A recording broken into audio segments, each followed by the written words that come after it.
शांति। सुनते हैं प्यारे बाबा के 11 अप्रैल के साकार महावाक्य।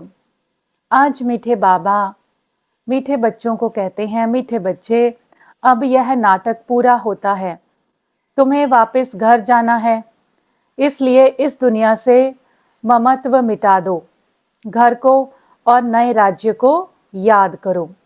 तो आज बाबा फिर से आत्मा को स्मृति दिलाते हैं कि हे आत्मा, ये नाटक पूरा हुआ, अब तुम्हें अपने पाठ को समेटकर घर वापस जाना है, इस पुरानी देह की दुनिया से पैकअप करना है, क्योंकि ये पुरानी देह और देह की दुनिया अभी टूटने वाली है, खत्म होने वाली है।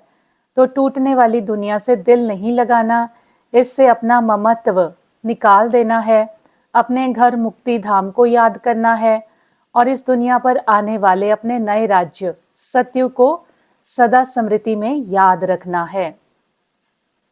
प्रश्न है आज की मुरली का, दान का महत्व कब है, उसका रिटर्न किन बच्चों को प्राप्त होता है?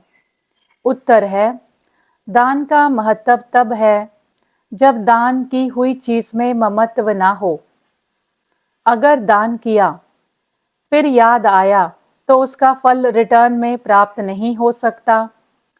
दान होता ही है दूसरे जन्म के लिए, इसलिए इस जन्म में तुम्हारे पास जो कुछ है उससे ममत्व मिटा दो, ट्रस्टी होकर संभालो। यहाँ तुम जो ईश्वरीय सेवा में लगाते हो, हॉस्पिटल व कॉलेज खोलते हो, उससे अनेकों का कल्याण होता है, उसके रिटर्न में 21 जन्मों के लिए मिल जाता है। तो आज बाबा हमें दान का महत्व बताते हैं।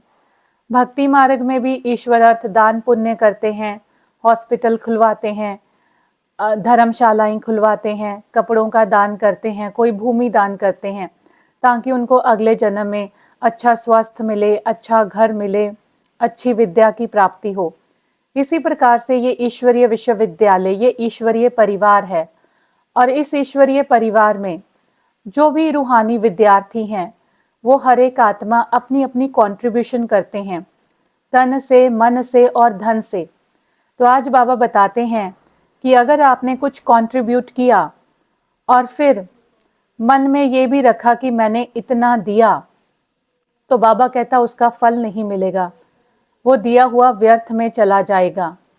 इसीलिए बाबा कहता सदा याद रखो कि मैं जो कंट्रीब्यूट करता हूँ उसका रिटर्न मुझे एक जन्म नहीं 21 जन्म मिलेगा। दुनिया में इस जन्म करते 1-2 जन्म के लिए मिलता, परंतु परमात्मा बाप हमें उसका रिटर्न 21 जन्मों के लिए देता है। इसीलिए बाबा कहता तुम्हारे पास जो कुछ भी है, चाहे स्थूल प्रॉपर्टी है, उसको ट्रस्टी होकर संभालो, उसके अंदर कोई ममत्व, कोई अटैचमेंट ना रखो कि ये मेरा है, मेरा है। ये सब मन से ट्रस्टी होकर कि ये घर परमात्मा का है, इस घर में रहने वाली आत्माएं परमात्मा के बच्चे हैं, ये सब प्रॉपर्टी उस परमात्मा की, मैं सिर्फ ट्रस्टी हूँ, यूज मुझे ही करना है, संभालना मुझे ही है, लेकिन निमित्त समझकर, ट्रस्टी होकर, गृहस्थी बोझ वाला समझकर नहीं, मेरा मेरा कहना माना बोझ के नीचे आ जाना, तेरा तेरा कहना माना हल्के होकर संभालना।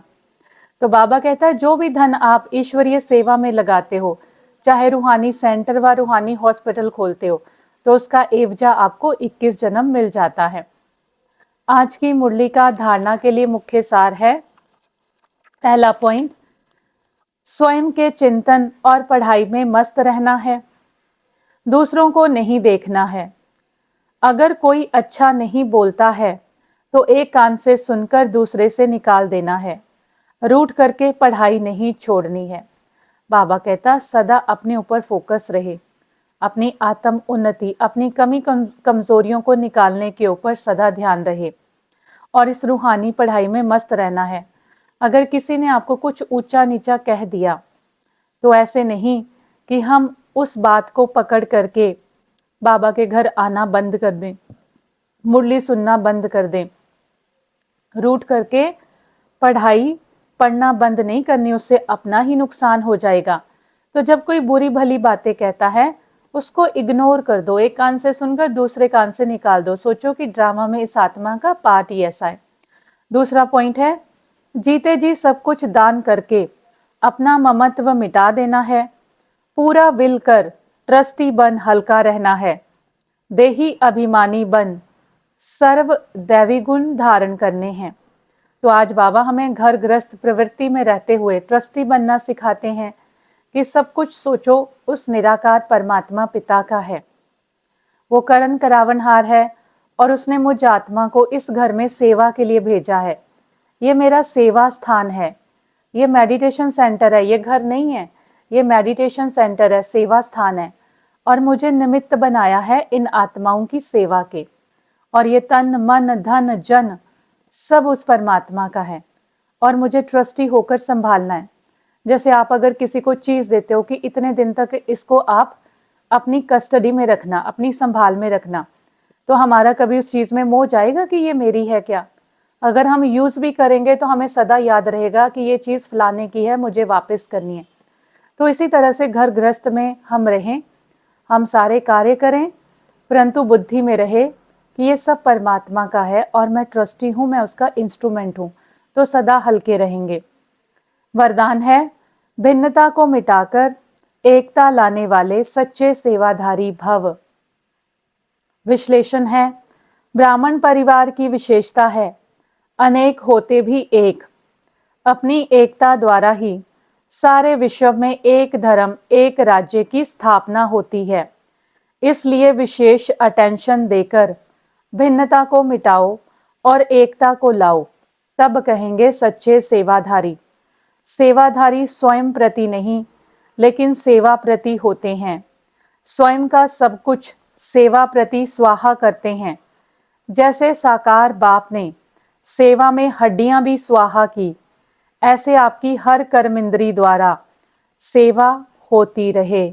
तो आज बाबा विशेष सेवा करने के लिए कह रहे हैं कि भिन्नता, मतभेद, मन मुटाव को मिटाकर, भिन्नता को मिटाकर हमारे संगठन में हम एकता, यूनिटी लेकर आएं। तो उसी से ही सारे विश्व में एक धर्म एक राज्य की स्थापना होती है। तो उसके लिए मुझे क्या करना है? अपना तन मन धन सब सेवा में समर्पित कर देना है, क्योंकि सेवाधारी स्वयं के लिए नहीं होते, उनका सारा जीवन सेवा के प्रति होता है। तो बाबा आज ब्रह्मा बाप की एग्जाम्पल देते हैं, जैसे उन्होंने अपना सब कुछ शिव बाबा के रुद्र ज्ञान यज्ञ में समर्पित कर दिया, तन से मन से धन से अपना परिवार भी समर्पित करवा दिया। तो ब्रह्मा बाप की तरह ही हमें हड्डी सेवाधारी बनना है, सच्चे सेवाधारी बनना है। स्लोगन है, परमात्म प्यार में खो जाओ तो दुखों की दुनिया भूल जाएगी। आज का व्यक्त इशारा, सदा स्मृति रखो कि कंबाइंड थे, कंबाइंड हैं और कंबाइंड रहेंगे। कोई की ताकत नहीं जो अनेक बार के कंबाइंड स्वरूप को अलग कर सके। प्यार की निशानी है कंबाइंड रहना। यह आत्मा और परमात्मा का साथ है। परमात्मा तो कहाँ भी साथ निभाता है और हर एक के कंबाइंड रूप से प्रीत की रीत निभाने वाला है। एक परमात्मा ही ऐसा साथी है जो हर जगह हर समय हमारे साथ है। बाकी कोई भी देहधारी हर समय हर जगह हमारे साथ नहीं हो सकता। जब आत्मा इस शरीर को छोड़ देगी तो हमारे साथ कौन होगा? सब शमशान घाट तक जाएंगे इस शरीर की चिता जलाने, लेकिन उसके बाद की जर्नी तो आत्मा की अकेली है। लेकिन अगर शरीर में रहते आत्मा को परमात्मा पिता को याद करने का अभ्यास होगा, उसको सदा कंबाइंड स्वरूप में अनुभव किया होगा, तो आत्मा कभी भी अपने आप को अकेला अनुभव नहीं करेगी। तो इसीलिए सदा कंबाइंड रूपधारी बनकर रहें। यही आज शिव बाबा की शिक्षा है। प्यारे बाबा का बहुत बहुत शुक्रिया। ओम शांति।